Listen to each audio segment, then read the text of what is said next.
internet governance and regulation. We talked a little bit about this last week in the history discussion, but going into more depth about internet governance and regulation. And one of the key questions raised about governance of the internet is how, and we talked about how far the internet was different to the telegraph, especially last week, but in general, can or should the internet be regulated in the same way as other media, particularly television? And there are lots of people even today that would say, especially as the internet in one way becomes more like cable TV, the amount of streaming video that people watch over it, why would you have a completely separate regulatory regime or no regime at all? A lot of people, especially in the 90s, rejoiced in the idea that the internet could not and should not be regulated. You can see there some of the reasons and justifications they gave for that. I mean, that would be exceptional. That is internet exceptionalism. All other media, even in the US, the home of the First Amendment and great freedom of the media, there is some level of regulation in different media. Arguing that governments should not regulate at all the internet would need some very strong arguments. Though ones that people have tried, so assertions of freedom. I'm sure you've all read Hillary Clinton's speeches about internet freedom. That's a big thing of the US government and of several European governments, Sweden, the Netherlands, to some extent France, the UK, saying, well, the internet is such an enabler of freedom of expression in particular as a technology that it would be better for governments as far as possible to not regulate it for that reason, in case they damaged its capacity to support freedom of expression.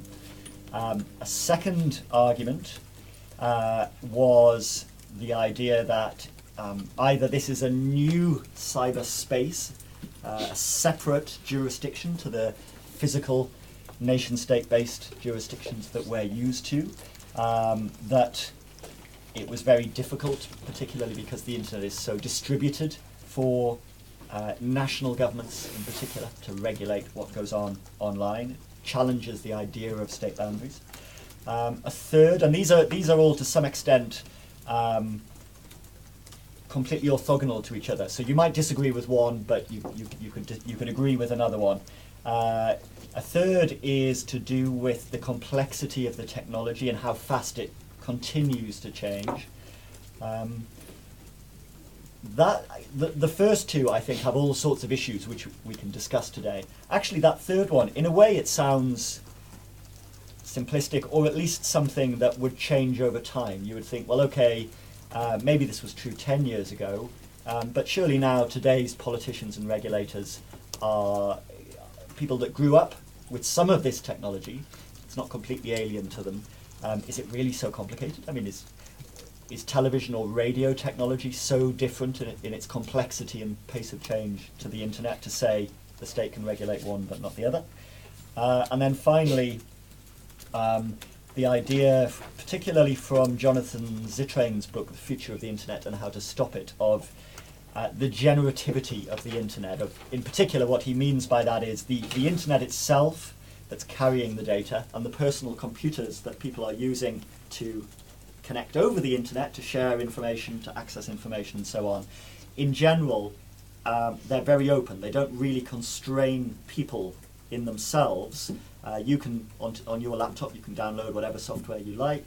That was how peer-to-peer music sharing appeared almost overnight, and we'll talk more about that in the copyright lecture. But basically, Sean Fanning, who was an undergraduate at an American university, just came up with this idea of music sharing, wrote a bit of software. Within a few months, I think tens of millions of people had downloaded it and were suddenly sharing information. And to a large extent, that is still true. We talked a bit last week, and we can talk a bit more today about constraints on that, about appliances like smartphones that restrict your ability to download whatever software you like and run it in whichever way you like, but there remains that idea, and that in some ways is linked to this famous statement from John Perry Barlow. I don't know if you would, apart from this statement and this context, who knew about John Perry Barlow outside of internet freedom? Yeah. Grateful Dead. Yeah, he was a lyricist for the Grateful Dead.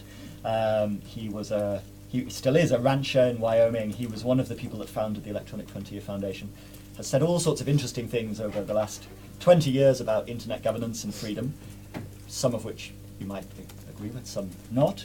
This is the most famous one. He wrote this Declaration of the Independence of Cyberspace. That was in response to the US government actually saying, we are going to regulate the internet, at least in some regards, particularly relating to the use of encryption software and the ability of people to have secure private conversations online that even the US government wouldn't have been able to break into. That was what prompted this declaration from John Perry Barlow. So it's poetically written. That's one reason it grabbed attention. But as you can see, basically he makes this argument: cyberspace is this new domain, and these tired industrial era governments should stay out of it. That was a very popular view in the mid-90s. Lots of people thought that way. I think less so today. In some ways just because it was always inevitable that governments would have an interest in governing and regulating some online behaviours. At that point, it wasn't quite so clear how determined governments would be in doing that. Looking back, in one way, it seems naive. It wasn't naive at the time. It was expressing a hope that lots of people had. I don't think many people would think it is a realistic thing to ask for today. Does anyone think it would be a good thing to aim for, even if not realistic to achieve today? Would anyone want to live in the new home of the mind, far away from industrial era governments? Could be interesting. Interesting in what way? In the Chinese sense? Living in interesting times? No, whether it's Mad Max or it's a sort of Star Trek. Yeah. Yeah. Or Big Brother. Yeah. I'd prefer the others than Big Brother, I think. Yep. That's a good point. That's always something to think about. Many people, particularly the sort of the internet pioneers, the Perry Barlows and co's, come from a very particular Californian political culture, not just even American, but Californian political culture, which is very libertarian, very anti-government. And when you read a lot of the political debate and discussion that goes on online in those communities, you rarely hear the idea, which in some ways is second nature to many European political cultures, that government can be a force for good, that it's a way for people to take collective action, that it's a way to protect the weak from the strong, to prevent consumers being exploited by big business, to protect people's privacy against Big Brother, although of course that one's more difficult, where it's the government is both the threat and the potential means of at least restricting online surveillance by government agencies. Not a common political philosophy online. Of course, over time, and particularly as more and more non-Californians moved online, then that changes. But unsurprisingly, as I said, governments did get much more interested in what they could and should be doing in terms of governing and regulating behaviour online. Who has read Who Controls the Internet by Tim Wu? Couple of people. And what did you think of it? What was your what were your reactions to reading it? Yeah. So my personal initial problem with the book was that they seem to base the argument about the state's sort of taking control back of the internet. It's like, oh, the state won, like you can leave poor John Perry Barlow behind, on the fact that the internet is just another means of communication. So there's no difference between that and any other communication network, and I didn't find a way to explain that very compelling. Yeah. And also they seem to suggest it was a consumer preference process, so a bottom-up desire to be recognized by your nation state in this sphere, which I also don't like. I sort of agree. I do think, however, that it's important not to disregard the bottom-up at all. I think that if, in general, either consumers were a tad more politically aware, or a tad less easily susceptible to political kind of fear almost, like, or the fear of God that can be inspired by like terrorist acts, as I think Zittrain sort of talks about, that it would be easy to disregard the bottom up, but I think that it was a double-handed kind of. I think that the argument that there was kind of a consumer preference towards this kind of regulation is valid. I just think that we can't throw out the fact that it obviously clearly aligned with the state's interests to kind of do a top-down procedure. I think one of the other interesting things about that book is it sets out in a very straightforward way. I mean, really, it's a sort of it's well written. I don't mean this as a criticism. It's almost a sort of first year undergraduate level book. That can be a good thing if you have simple arguments to make and you make them simply in a way that people can understand. That's positive. I don't criticize it for that. It's just to me it's a reminder that there are much broader issues about state sovereignty and democracy and how people govern themselves.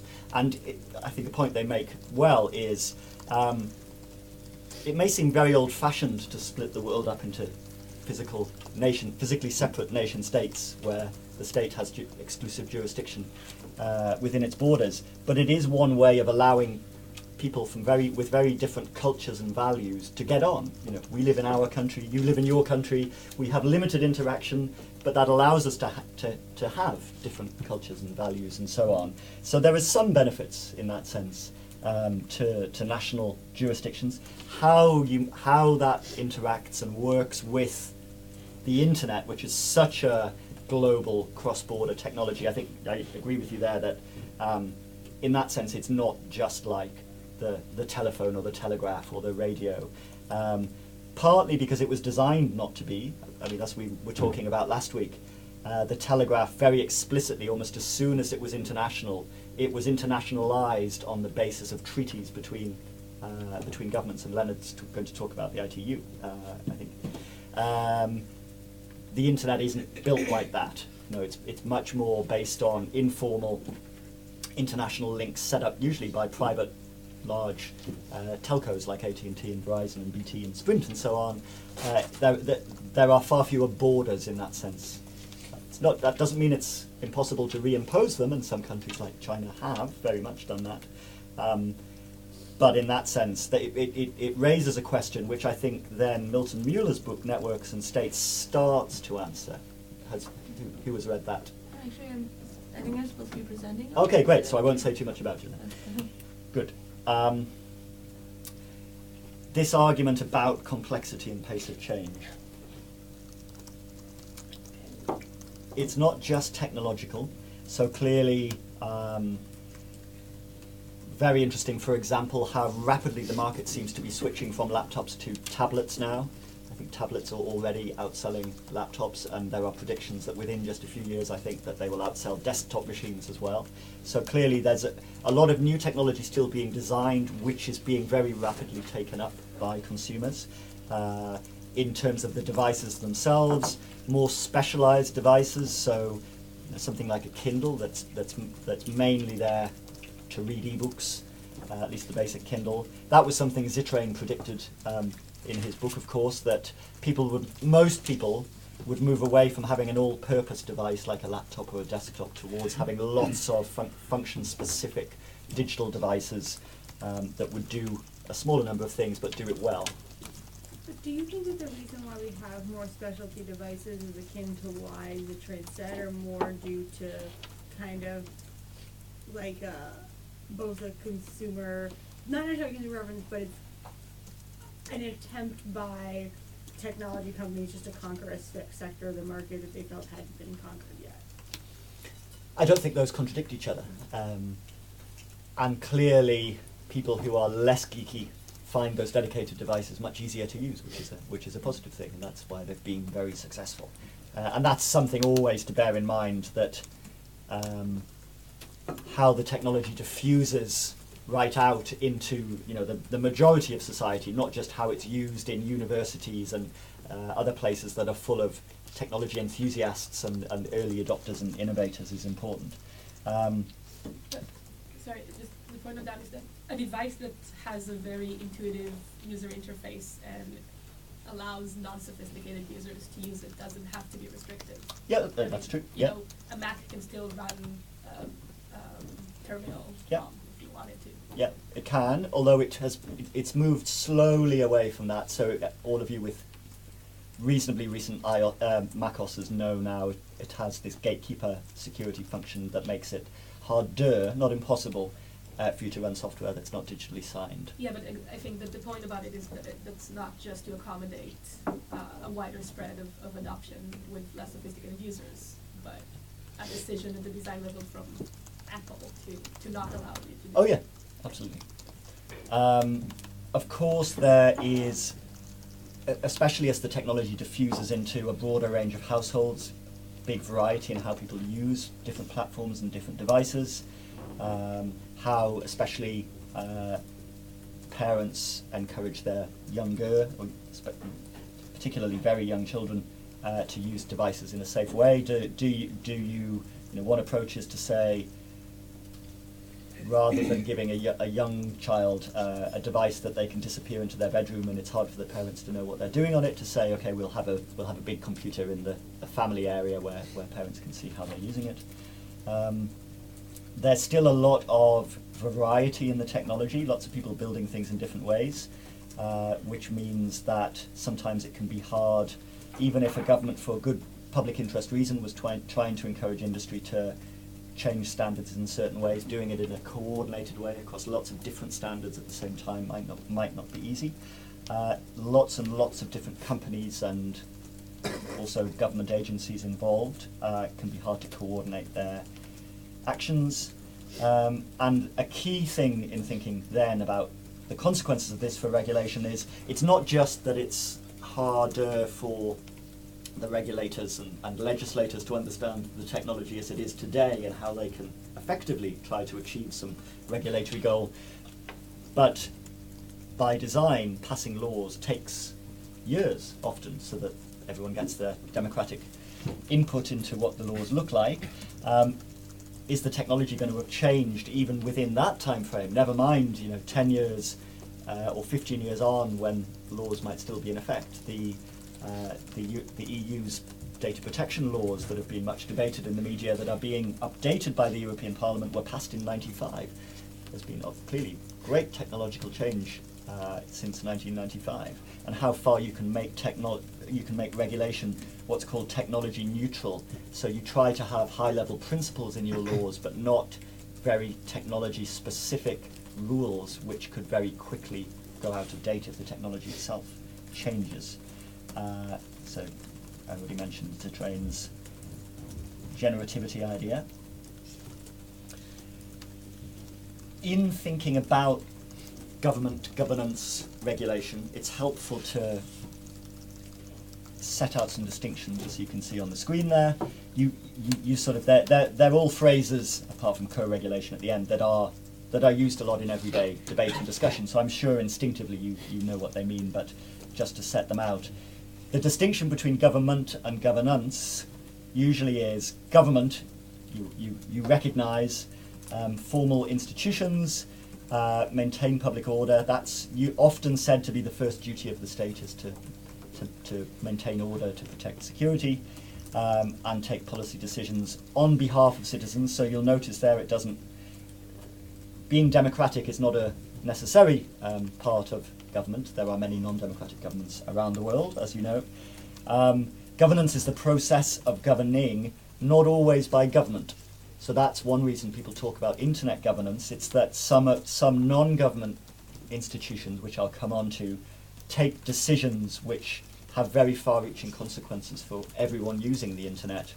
And how do we make sure that those are done in a fair way is a really critical question.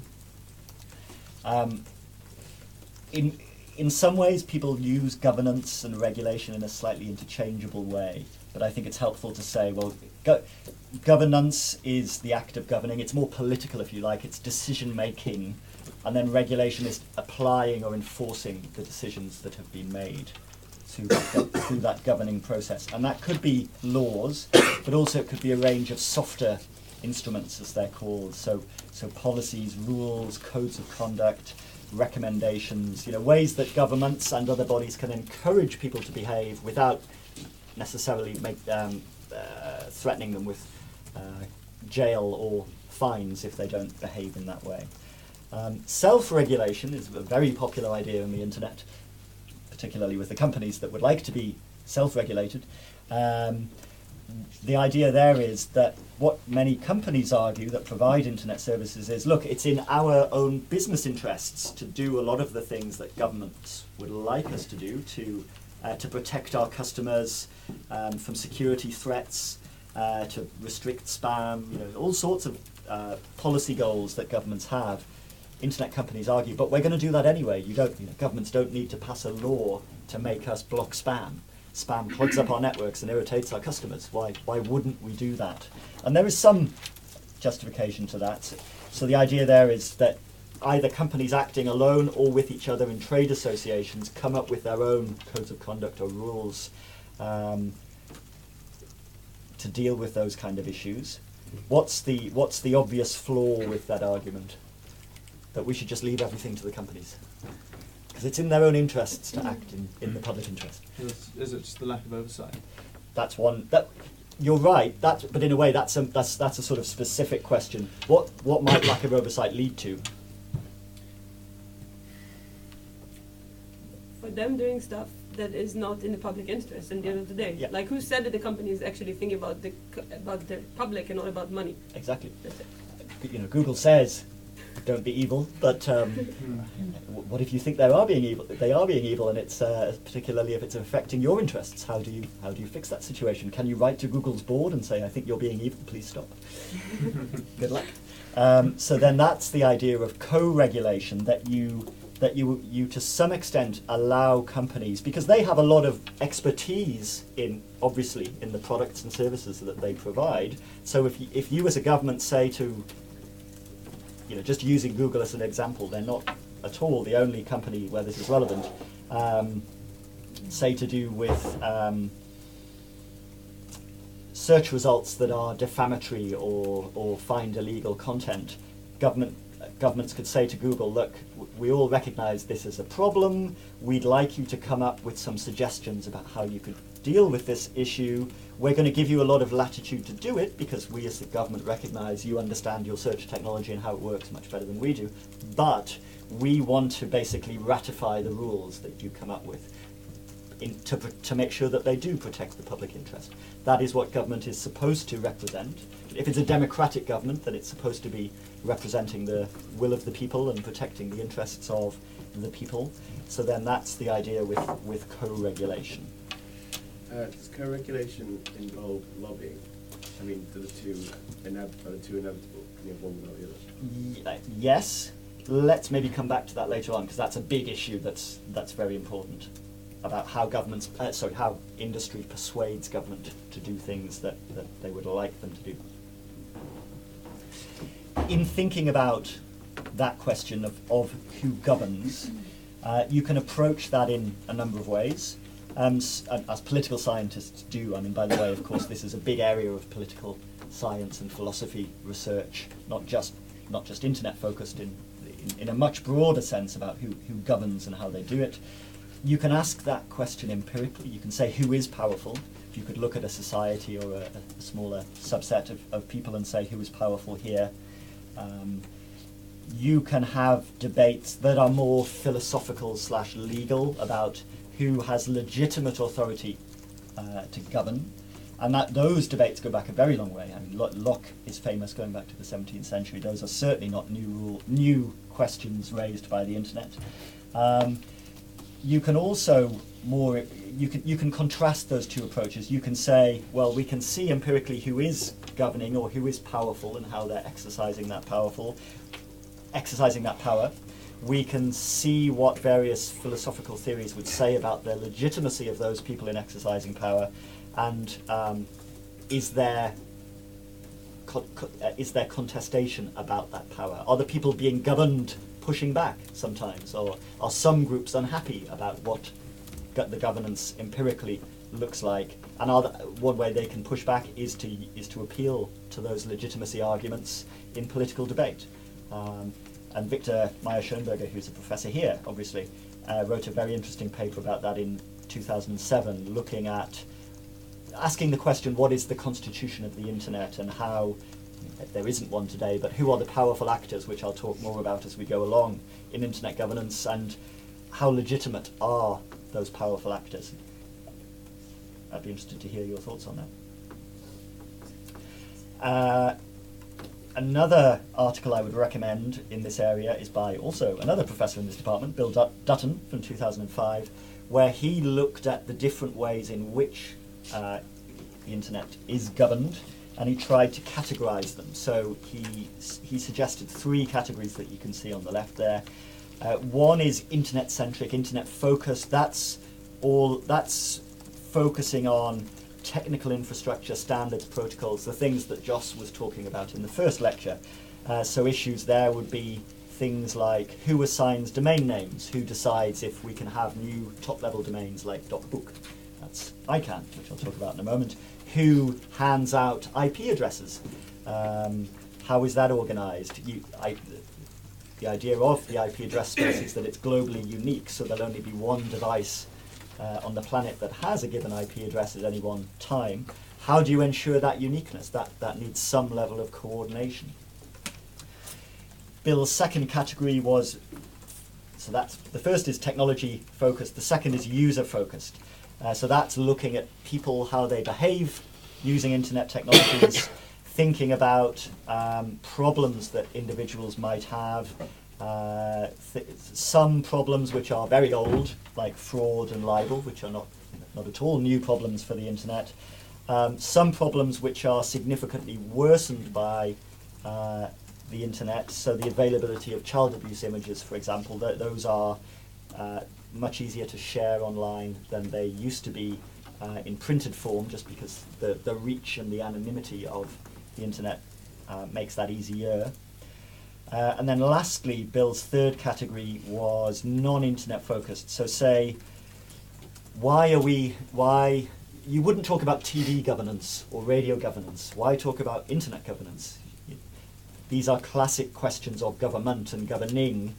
It's not the technology that's important, it's the goals and aims.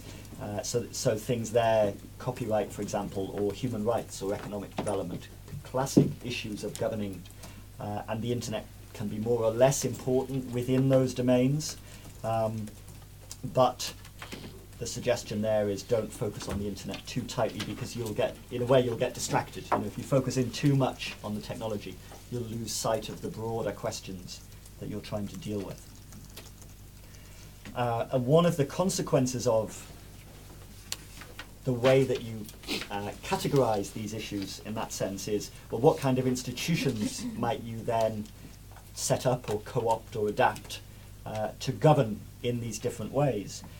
So as examples, in the child protection area, in the UK we have this Internet Watch Foundation. Have you come across that?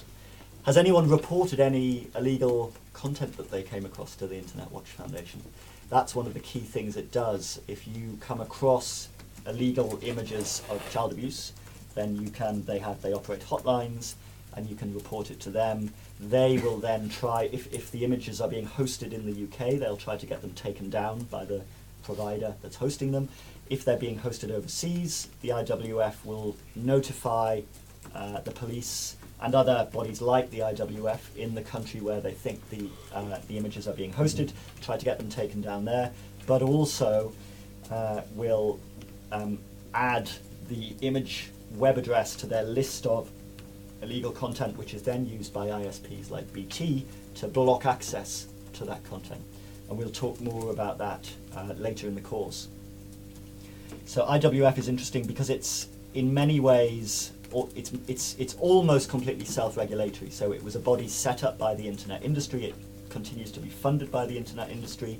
The way that they deal with the question of who guarantees they're acting in the public interest rather than the selfish interest of the industry is to have lay members on their board, so they have non-industry directors as well as industry input into how the organisation functions. There is also one specific area where IWF is co-regulatory in the sense I was describing.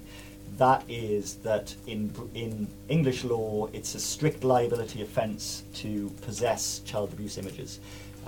Even if you're a regulator trying to stop child abuse images, you would be committing a criminal offence by having one on your computer and looking at it. So the government, the UK government, changed the law to allow IWF and bodies like it an exemption from that strict liability offence. Libel, to date at least, has been much more one of the non-internet focused policy areas. So you see a lot of court cases, particularly in England. English courts are very well known around the world for usually how favourable they are to people bringing libel cases, claiming that they've been defamed in the media. Although actually the UK government, after following a big campaign, just changed English law earlier this year to try to make it much harder for people that don't have a very obvious connection with the UK to bring libel actions. A big problem before was that it had got to the point where people were bringing libel actions in the English courts who weren't living in England. They were complaining about publications that weren't based in England, and in fact only a few people might have read them in England. And very few people even knew who this person was in England, but the courts used to accept, well, maybe they have some reputation to protect in England, and therefore we will award very large damages against publications. So that's changed now. It's much harder for people that aren't living in England or have other kinds of very direct connections to England to bring those libel actions. Thirdly, then, hate speech. So that is speech that promotes hatred of groups like certain ethnic groups, certain religious groups, people of different sexuality, that kind of speech. Denial of genocide is another type of hate speech that's widely criminalised in Europe to claim that the Holocaust did not take place, although not in the UK. And that's an area which is a bit more hybrid in how it's been governed to date. So whilst you do have criminal offences in many countries of making and distributing hate speech, you also have bodies like the IWF getting involved in trying to get it taken down when it's hosted in the UK. IWF and other organisations running hotlines where people can report illegal hate speech to them, and agreements with websites and big web hosts like Google and Facebook and so on all say in their terms and conditions that they won't host that kind of speech by and large. And so those terms and conditions, the contracts that users have with internet companies, are very important as well in how the internet is governed. You could post hate speech on a US hosted website. The First Amendment to the US Constitution would absolutely prevent the US government from passing laws banning hate speech.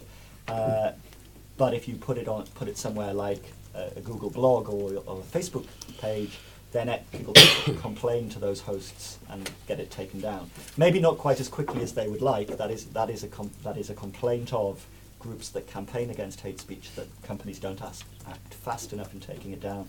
But another example is Twitter now has a policy, for example, where this happened. This was following legal action in France by the Union of Jewish Students in France took action against Twitter. They said there was a lot of anti-Semitic content being published through Twitter, and the French courts told Twitter they had to hand over information to the French police about the account holders to see if the police could then arrest them. But also Twitter now has functionality where it won't display tweets in different jurisdictions based on the local law. So those tweets in France, they won't show to French Twitter users, whereas if you were in the US, you would see the content. And again, we'll come back to that in the discussion of freedom of expression later in the course. Some of those other broader non-internet policy areas I mentioned already had very well developed institutions to deal with them. So on copyright, there's the World Intellectual Property Organization, which is part of the United Nations. National governments obviously have very detailed copyright laws. Websites, again, that Facebook and Google example, that are selling or hosting copyright that's alleged to be infringed can have a big impact there. economic development is often not so discussed in internet governance circles, but clearly it's very important in developing countries where some people hope that better internet connectivity will help developing world countries to economically develop. Obviously, the World Bank, the UN Development Programme, many national governments have aid programs, NGOs like Oxfam, like thousands, tens of thousands of others of organisations that are already working on economic development and bringing internet governance into their existing frameworks. Human rights is a big one. Again, obviously not something that's just raised by the internet, although perhaps raises some specific issues about the ease of surveillance, about freedom of expression, and so on. There's governance both at the national government level, so almost all countries in the world are signatories, are parties to the UN's International Covenant on Civil and Political Rights. China, Malaysia and Saudi Arabia, I think, are the three significant countries that are not. That covenant includes privacy, freedom of expression, the right to assembly and association, and more recently you might have seen that the Human Rights Council at the UN has made several declarations saying that human rights protections that apply offline also apply online, because that had been a slight area of argument before that. In Europe, so as well as the UN, at the global level, there are regional bodies that are responsible for promoting human rights in Europe. That's called the Council of Europe. It's different to the EU. It's very confusingly named, but don't get mixed up. The EU does have a council, but it's a different thing. The Council of Europe has, I think, now 47 member states, so it's much broader than Europe. Much broader than the EU. It includes Russia, for example, so geographically stretches much further than the European Union does. The Council of Europe is responsible for the European Convention on Human Rights. They have the European Court of Human Rights that enforces that convention. But they've also been doing a lot of work in the last 10 years on how the internet interacts with the rights that the Council of Europe is promoting. ICANN, I will come back to on that. In thinking about the different ways that all these different institutions can regulate, can exercise power, can shape people's behaviour online, we already mentioned this last week, Lawrence Lessig's famous 4 modalities of internet regulation. So law is the obvious one and the one that people always think about. What does the law say? But governments and others also can shape the technology itself, shape the architecture of the internet in ways that makes it more or less easy to govern and control, for example. So a good example of that is the way that China and other countries that want to, in some sense, impose national borders on their internet do that, is that they restrict the number of international links in and out of the country, and then they tightly control via the organizations running those links what kind of information will flow over them. The market is just the idea there that the bottom-up individual purchasing decisions of consumers, of course, can shape in return how the technology develops and how governance develops more broadly. If nobody used Facebook, then we wouldn't be sitting here talking about Facebook's terms and conditions. They would be irrelevant. And then, in a way, the most subtle of these things is norms of behavior. So just ideas of what is and is not the right thing to do in different contexts. If you do something, how much social disapproval might you meet with? And you might think, well, is that really so important? In reality, when you think about how the law itself, just very broadly, not just relating to the internet, is enforced day to day, there are all sorts of things that are illegal that I'm sure most of you wouldn't do, not because you would be concerned that a police officer is standing outside and is going to run in and arrest you, but because you would suffer lesser or greater levels of social disapproval from other people in the group that would put you off doing that. To give you a really extreme example, which I hope would never happen, say that someone stole something from another class member. I think that would be, if it was found out who had done it, clearly the whole rest of the group would not be really very happy with that person anymore. looking at the architecture and technology, one particular way that governments, but also other institutions, do shape that technology is through setting technical standards and deciding in a collaborative way between the people making the technology and, in some cases, not others, governments having input as well into what those standards look like. So the ITU, the International Telecommunication Union, that's part of the UN, is the big government-based standards body, but it's less important when it comes to the internet. Most internet standards are not set by the ITU. They are set by much less formal bodies. Like the main one is the Internet Engineering Task Force, the IETF. There's the World Wide Web Consortium that sets web standards. ISO is an older, more government-influenced international standards organization, but not so important for the internet.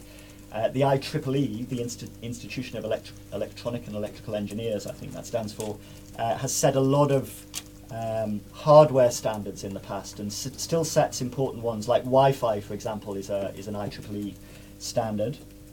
Apart from the ITU, the others are mainly made up of private sector and, to some extent, civil society members, so people from campaigning groups in particular. But in general, internet standards aren't an area where the main governance comes from governments. So I won't say too much about the ITU because Leonard is going to talk about it, but the important thing there is it's an ITU agency. The decisions are made by government representatives, although they do bring in a lot of private sector representation to do the sort of the technical detail. The decisions have to be made and ratified ultimately by the governments themselves. The ITU coordinates the process. It's not if you like, writing the detailed standards. It brings together in study groups mainly government representatives and technology companies who then write the detailed standards. So some examples of the different study groups you can see up there, one on optical transport networks, one on multimedia coding. So that would be for things like voice over IP communications. The ITU does set important standards there that I think even Skype uses. So there's a standard called H.264, which is about how you represent audio and video in a call or a conference across the internet, which the ITU set. It does some work on security, although that hasn't been so influential. The IETF, in a way, is almost the opposite of all of those standards bodies that I mentioned, the opposite of the ITU. So it's very informal, loosely organized, the principal body developing internet standards. You can see that it's being described as a collection of happenings. It's not a corporation in itself. It's part of the Internet Society now, but it has no board of directors in the corporate law sense. It has no members. Anyone can go along to its meetings. Anyone can sign up to its mailing lists. It does most of its work on mailing lists, but it does meet 3 times a year around the world. Something that always seems to fascinate political scientists about the IETF is the way that they make decisions. They rely on the IETF catchphrase is rough consensus and running code. So it's not a complicated bureaucratic decision-making body. That it has lots and lots of different working groups that online and in person have discussions like this, or usually larger. But usually you might have dozens, sometimes hundreds in some of the working groups of people getting together. And if they have to make, ideally they don't have to make contentious decisions at all. The idea is, everything they do is so uncontroversial and unpolitical and so scientific and technocratic that the way forward is obvious to everybody. But of course politics comes into it. Sometimes even just corporate politics, not government politics with a big P, but even just, which company's standard is going to win out, because that could make a lot of money for the company that has proposed the standard. So when working groups have to make decisions, they hum. They don't even put their hands up, because then you could see who was voting how. Humming has the interesting side effect that you can't necessarily tell which way people in the room are voting. Those working groups are in different areas, like security is one of them. The working groups produce standards documents that start off as what are called internet drafts, and then over time they go through a process where they get approved by the working group and then by higher layers of the IETF. They become what are called requests for comments. So that's meant to emphasize that they continue evolving. You're not sort of setting down in stone the way the technology works, that it's not going to change for decades. They continue to take input from people within the IETF but also outside it and update the standards. So there are hundreds and hundreds of IETF working groups, just to give you a very small idea of the kinds of things they do. They're very specific, so you can see from that list there, IPv6 over low power wide area network, for example. There are all sorts of internet standards you're relying on without even knowing it necessarily if you're not a technology fan. So, for example, the way that your mail program sends and receives messages, it uses protocols to do that were standardized by the IETF. The way that your web browser downloads stuff, not what the pages themselves are, how they are formatted, but how the web browser interacts with the server is set by the IETF.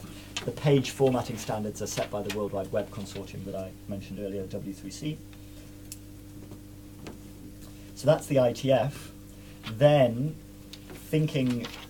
focusing in still on the technical side here, the architecture, governance, the way that, as I mentioned, IP addresses are handed out and domain names are agreed is one of the few areas where the internet, if you like, has a sort of recognizable governing institution. Although it's quite narrow in what it does, it's coordinating the allocation of IP addresses and other numbers and making sure the domain name system remains. You can get globally unique names in the domain name system. So if you type a web address into your browser, that will always take you to the same place. That's the idea there, that you don't get a fragmented web where you start having people competing over names and users never sure where they'll end up when they type domains into their browsers. It's interesting to look at the history of how that body, which is now ICANN, evolved. Again, it was very informal. It was interlinked with the IETF. When this person, John Postel, who was a computer scientist at, I think it was at UCLA, and he, in the mid-90s, until the late 90s, John Postel was ICANN. He did those functions just as a public service to the internet, if you like. He managed all of the allocation of IP addresses and the domain name system. Clearly that wasn't sustainable as the internet grew rapidly during the 90s, and of course, like all human beings, in the end, he did die. So it's not good if you have a critical technical function depending on an individual in that way. A body was set up called the Internet Assigned Names and Numbers Authority by Postel originally that was responsible for this process. Completely nothing to do with governments. The only link it had with government, with a big G, was that it performed some services under contract to the US government, because the way the internet, the ARPANET then became the internet and so on, developed in the 60s, 70s, 80s, there were a few core technical functions that the US government still had control over, which they agreed with IANA that IANA would run. Postel, at that point, mentioned in the third bullet point, got upset with what the US government was threatening to use this power for. And he personally, on that day, persuaded 8 of the 12 people that were running the regional DNS master servers to basically stop listening to the IANA authoritative servers and to switch to John Postel's personal servers to take direct instructions. And that caused a sort of real crisis of governance, if you like. The US government saw that as a real challenge to its authority over what was, clearly, even in the mid-90s, it was clear the internet would become a very important economic and social infrastructure. And so the US government then published a green paper saying we are going to pass a law that makes it crystal clear that the US government is in control of this function, whatever John Postel and his weird technology friends think. That then evolved into ICANN, the Internet Corporation for Assigned Names and Numbers. This is a private company, non-profit company, incorporated in the state of California under Californian law. It's a public benefit corporation, so it's not that it's trying to make money, make profits. And as you can see, the quote there from their mission statement, it oversees the huge and complex interconnected network of unique identifiers that allow computers on the internet to find one another, mainly IP addresses and the domain name system. I already mentioned the first point. The contract that the US government, the Department of Commerce to be precise, had with IANA then became a contract. ICANN essentially absorbed the IANA function, but then they were operating under a contract that then became a memorandum of understanding that then gradually became looser. In 2009, the US government said, okay, we recognize many other countries are quite unhappy with the level of control the US government has over ICANN, and we want to withdraw over time from that controlling relationship. So ICANN published what it called a set of affirmation of commitments, where ICANN promised to maintain the DNS and the IP allocation function in a way that would operate in the public interest and that they could be held accountable for doing so. ICANN, internally, the way it functions, it has a number of advisory committees that inform ICANN policy. ICANN is controlled by a board of directors that are appointed in a complicated way that doesn't bear much relationship to sort of notions of democracy or international relations, but by and large the board of directors are supposed to be just implementing policy that's developed in a bottom-up way by these advisory committees. One of them is a government advisory committee. A lot gets written about that because people claim that committee is always trying to take over ICANN, that governments are always trying to get more power in this structure than they are supposed to have. Another committee of the people operating the root servers that are the important big servers that maintain some of the key DNS information around the world. There's a security advisory committee. There is what was called an at-large committee. That's supposed to represent the interests of the average internet user. I mean, of course, you can say, what is an average internet user and how much do internet users vary within countries, between countries, quite a lot. How do you select the people on that committee that are supposedly representing the average internet user? Does the average internet user get a vote? That's actually what ICANN tried at first. They had elections for some of the positions on their board of directors that any internet user could vote for. But what is the obvious problem with that? How do you identify internet users voting once? That's one issue. How do you make sure people only one person, one vote? Most people won't vote. I mean, Facebook. Exactly. tried that also. Exactly. Very few people actually knew what ICANN was, or much less why they should care and register and vote. So you can say, well, if 0.0001% of the world internet population votes, how much legitimacy do the results have? So they gave up on that idea. So that's ICANN. There are ongoing battles with ICANN. So if you're interested in this subject, I highly recommend a blog called the Internet Governance Project, which has daily exciting news about the world of ICANN. The big thing at the moment is the Brazilian government and ICANN are plotting to push the US government even further out of control of the internet following the Snowden revelation. So they're having a big conference in Brazil in April, I think, that should be very interesting. Are you going? I haven't decided yet. Related to all of those things, you probably saw last week the Internet Governance Forum was taking place in Bali in Indonesia.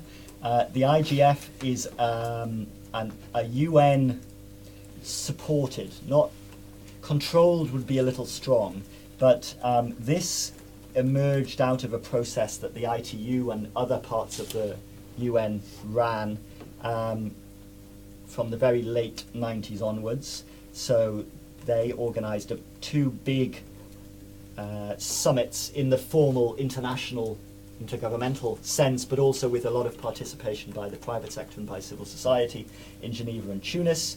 One of the things those summits, one of the conclusions of those summits was there should be a new forum for multi-stakeholder policy dialogue. So you will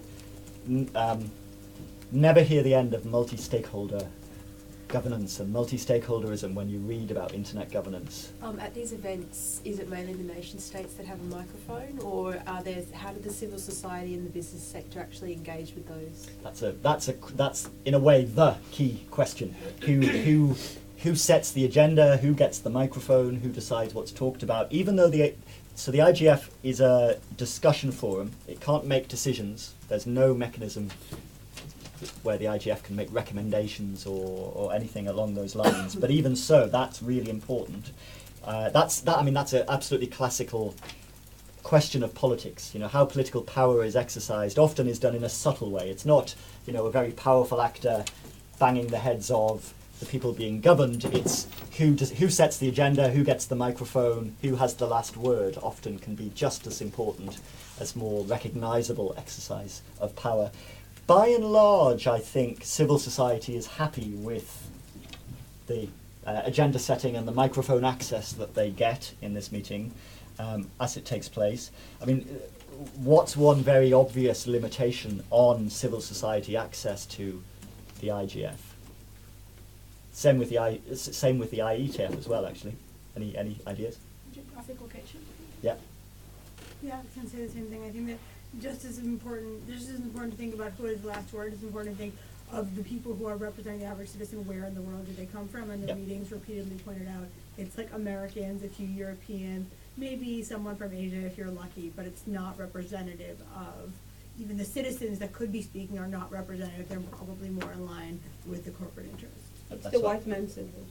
But It's the white man syndrome. and also it's the wealthy people and institutions syndrome, because they're the ones that can afford the flights and the hotels, which in one sense you might think sounds trivial, but it's not. You know, the people around the table are the people that could afford to fly there and stay there, which was going to cost you, you know, several £1,000s to fly to Indonesia and stay for a week in a luxury resort, which is where it was being held. That's a big issue with the IETF as well. Although the IETF does meet 3 times a year in different countries around the world, and anyone can turn up. Again, expensive flights. They always meet in 5-star hotels, of course. You have to pay $600 or $700 registration fee, which covers the organising costs of the meeting. So that, in reality, excludes a lot of people. The IETF and the IGF both try to allow a lot of remote participation. So, you know, doing work by mailing lists, as the IETF does. The IGF. All of the meetings at the IGF are supposed to have a remote moderator, so someone that will take questions from people. The audio and video of the meeting is streamed live, so anyone can watch it online. Of course, the moderator, how many of the questions received by the remote moderators end up being asked in the meeting is an interesting question. Often it's a very small number, because the people around the table can more easily grab the attention of the chair. The IGF, I think this was the 6th or 7th IGF meeting. It almost didn't happen this year. A couple of months ago, Indonesia, which had agreed to host it and to partly fund it, said, "We're really sorry, we're having a budget crisis. We can't afford to host the IGF this year," so it almost didn't happen. But then the US government, I think, contributed a few $100,000, and some big internet companies contributed additional funding. So it has happened. It was unclear 18 months ago whether the UN would want it to continue. There were a lot of countries, powerful UN member states, not least China and Russia, that are very unhappy about the IGF, that see it, I think rightly, as a way for the US and its allies to deflect attention about the power that those countries still wield in terms of internet governance. But the UN did renew its mandate for 5 years. The most important people within the UN that were promoting it have now retired, effectively, and the UN hasn't appointed replacements yet, which is a real practical problem for making it work in practice. I said most of this already. So it's a forum for dialogue, doesn't make decisions. It's about discussing public policy issues, facilitating discourse between different groups, interfacing with intergovernmental organisations, so other parts of the UN, WIPO, the World Trade Organization, and so on and so on and so on, facilitate the exchange of information and best practice. That's the idea of the IGF. So, last slide. Some of the issues to think about in what I've said, and some of the hard questions. So, how beneficial is industry self-regulation? Can co-regulation avoid the trap of companies acting in their own private self-interest rather than in the public interest? I mentioned those examples already about child abuse images. ICANN is a huge one. There are ongoing battles, and all of the Snowden leaks have really revved those up again at the UN. The ITU doesn't want to die off. Leonard's about to tell us how the ITU is dying off, which is right. So that the ITU sees this as a way to reinvigorate their role. If you know anything about public choice theory from political philosophy, you know the idea that politicians are people too, civil servants are people. They want to build their empires and do other things that benefit their own personal agenda, just like everybody does. And so the ITU sees this as a way that they can stop the agency dying off, remain relevant, even gain new power and budget and staff and so on. But equally important, you could say in a way that's sort of a battle to stop there being over-regulation of the internet, but there are certainly areas, cybersecurity being a principal example, where you could say actually there's not nearly enough, at least coordination, if not heavy-handed regulation, of activities that really need to be coordinated at the global level if they're going to be effective in improving the security of the internet, which again is something we'll talk about in a later lecture. So again, if there's one thing I want you to take away from this lecture today is governments can do good things sometimes. That's something you rarely hear in discussions about internet governance and regulation, it's partly for the reasons that I've described already, but sometimes governments are really the only institutions that have the democratic legitimacy and the scale and the power to achieve some of the things that really most people would want them to achieve. Maybe not everybody in the world, but you can't have everything. We'll come back to the discussion, but anyone have any specific questions about the things I said? We'll have a broader discussion in the second half of the lecture. Yeah? Could you comment briefly about the WCAT 2012, the December meeting happened last year? Because I remember there was sort of a build-up about it being ICANN versus ITU, the developing world versus the US, and haven't heard a lot of follow-up. That's right. So the ITU had one of its big intergovernmental conferences in Dubai in December that was called the World Conference on Information Technology, I think.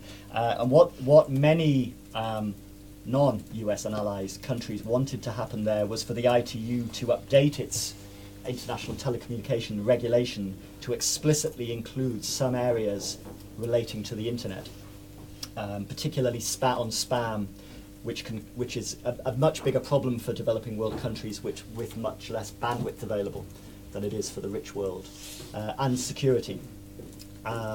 It turned into a huge battle between the US and allies saying, ITU, keep your hands off the internet, because only bad things will come from the ITU getting a bigger role. A threat to freedom of expression, a threat to commercial freedom for American and other businesses and so on. And in the end, what happened was there was very unusually a split where the meeting did come up with some amendments to these international telecommunication regulations, which about 55, I think, of the ITU member states ratified, but which the US and its allies did not. So now we have the unfortunate situation that these supposedly global internet telecommunications regulations are no longer global. There are two camps, if you like, and this is a broader theme now of the internet governance debate. You have on the one side the states that are much more in favour of intergovernmental action and control over the internet, like Russia and China. You have the loose multi-stakeholder hands off the internet coalition of the US and much of Europe, not all of Europe, and many of the EU member states are slightly unhappy and uneasy about some of the aspects of this coalition, but for now they sort of see it as the least worst option, I think. But there's a sort of undecided camp, and particularly important there are Brazil and India, and which way they jump. And Brazil now is making much stronger noises about going the intergovernmental route following the Snowden revelations. In a way, that probably will be the biggest single consequence of the Snowden revelations, the impact it will have on internet governance in the very long term. It's a real fork in the road now. It could go much more strongly down the intergovernmental route. Even if it's not the ITU itself that coordinates that, governments might find ways to get a stronger role, which has maybe some advantages and some disadvantages, and we can talk about those. What was specifically at stake? I guess I'm not quite understanding, because it's not the DNS. No. It was the International Telecommunication Regulation update. How far the amendments of that regulation would start to touch on internet issues because even though all of the people wanting to update the regulation said, no, we're not trying to get involved with the internet, by and large these are things that are not relevant to the internet changes we want to make, there was just enough in the amendments to give the excuse, if you like, to the US to then jump up and down and say, hands off the internet, ITU. That essentially is what it was about.